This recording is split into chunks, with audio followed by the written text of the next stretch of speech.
Cast thy burden upon the Lord, and he shall sustain thee. Psalm 55, verse 22.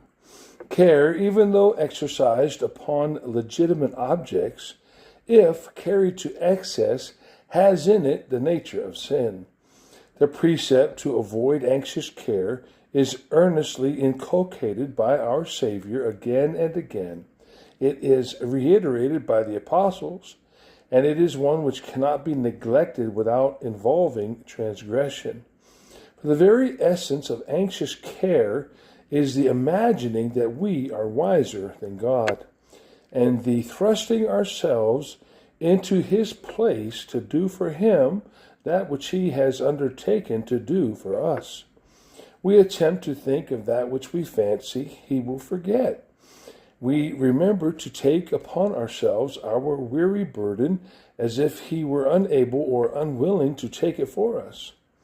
Now this disobedience to his plain precept, this unbelief in his word, this presumption in intruding upon his providence is all sinful. Yet more than this, anxious care often leads to acts of sin. He who cannot calmly leave his affairs in God's hand, but will carry his own burden, is very likely to be tempted to use wrong means to help himself. This sin leads to a forsaking of God as our counselor and resorting instead to human wisdom. This is going to the broken cistern instead of to the fountain, a sin which was laid against Israel of old. Anxiety makes us doubt God's loving kindness, and thus our love to him grows cold.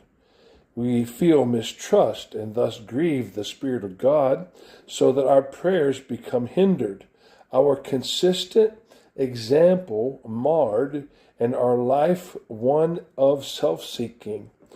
Thus, want of confidence in God leads us to wander far from him.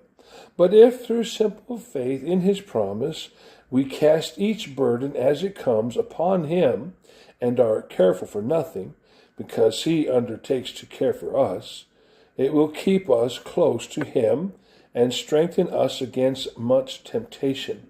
Thou wilt keep him in perfect peace, whose mind is stayed on thee, because he trusteth in thee.